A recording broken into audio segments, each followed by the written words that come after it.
안녕하세요. 다이브살입니다. 오늘 소개해드릴 이야기는 어머니가 외동딸과의 전생 상담을 신청해 주셔서 상담일에 어머니와 따님이 함께 전화 상담을 해주셨던 내용인데요. 이 댁의 외동딸의 첫 번째로 보인 전생은 이러합니다. 이곳은 서양의 한 나라이며 자신의 방 침대에 누워있는 소년이 보입니다. 소년은 큰 병을 앓고 있지는 않았지만 병약하여 자주 아팠고 또 늦게까지 잠에서 깨어나지 못하고 이렇게 침대 위에서 보내는 시간들이 많았는데요. 그렇게 몸이 아픈 아들이었기 때문에 아버지는 학교에 보내기가 여간 걱정스러운 게 아니었습니다. 그렇게 아버지가 고민을 하는 사이 또래의 아이들은 학교에 입학을 하고도 몇 년이나 지나버렸습니다. 소년은 늦은 나이에서야 겨우 학교에 들어갈 수가 있었고 소년의 집안은 귀족까지는 아니어도 대대로 부유한 집안이라 마음껏 공부하기에 좋은 조건을 갖고 있었지만 소년은 몸이 아픈 아이였기 때문에 학교에 출석을 제대로 못할 때가 많았습니다.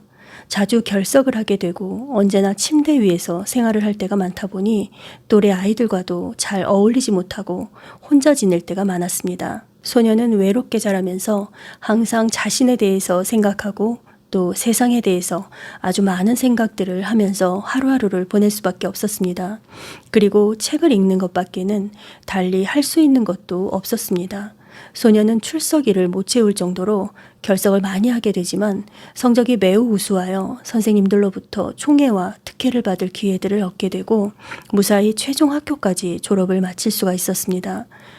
소년은 그 생에서 사람들에게 크게 존경과 인정을 받는 사상가이자 철학가가 됩니다.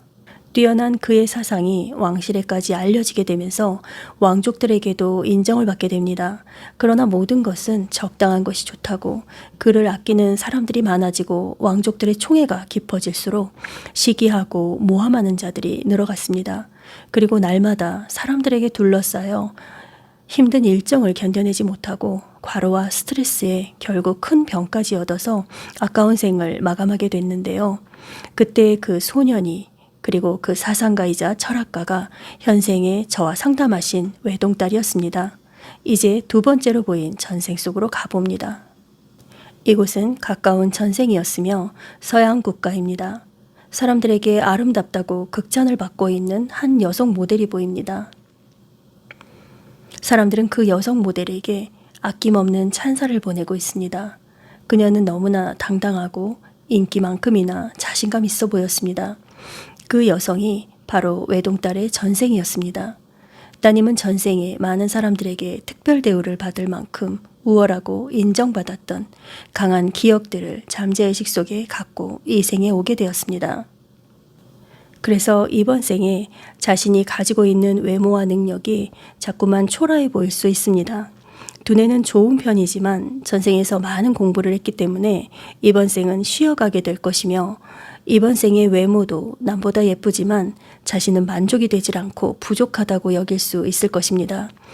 전생에 가졌던 것들이 지금보다 월등하기 때문입니다. 그리고 아침잠이 많아서 학교에 못 가거나 지각하던 전생들을 보았는데 이번 생에도 잠이 많으신가요? 했더니 어머니와 따님은 네, 이번 생에도 전생하고 똑같은 것 같아요 하시면서 웃으셨습니다. 진짜 아침잠이 너무 많아서 못 일어나고 어릴 때 침대 위에 소년이랑 저랑 너무 똑같아서 소름 돋았어요. 딸은 이렇게 말해주면서 이번 생에도 친구가 별로 없고 사람 사귀는 게 너무 어려워요 하시길래 제가 따님께 이렇게 말해주었습니다.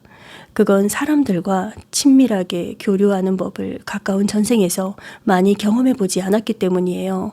전생도 현생도 모든 것이 훈련이니 전생에서 많이 가져오지 못한 것들은 이번 생에 노력해서 훈련을 한다면 아직 어린 따님이기 때문에 나이가 들어서는 분명히 지금보다 많이 좋아질 거예요.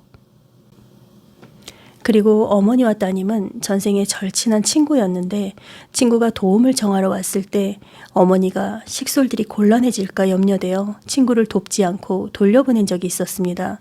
그 생에 친구에게 외면당한 친구가 현생의 외동딸이었고 친구의 청을 거절할 수밖에 없었던 또 한 명의 친구는 현생의 어머니입니다.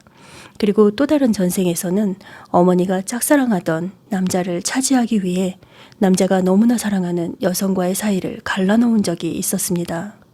그 생에서 결국 그 남자와 사랑을 못 이루고 이번 생에 와서 전생에 짝사랑했던 그 남자를 어머니는 외동딸로 다시 만나셨습니다. 이번 생은 전생의 우정을 회복하고 짝사랑한 남자와 사랑을 이루고 싶은 어머니의 염원으로 만나셨네요. 그러니 딸의 있는 모습 그대로의 모습을 사랑해 주시고 이해해 주시면 됩니다. 했더니 네, 그럼 제가 딸한테 더 잘해줘야겠네요. 딸이 사람들하고 잘 사귀지 못하고 힘들어하는 것도 몸이 약한 것도 다 전생과 비슷하네요. 어머니께서는 제가 딸한테 앞으로 더 잘해야겠다고 말씀해 주셨습니다. 오늘 영상은 사랑하는 외동딸과의 전생 상담 사례였습니다. 다해보살이었습니다.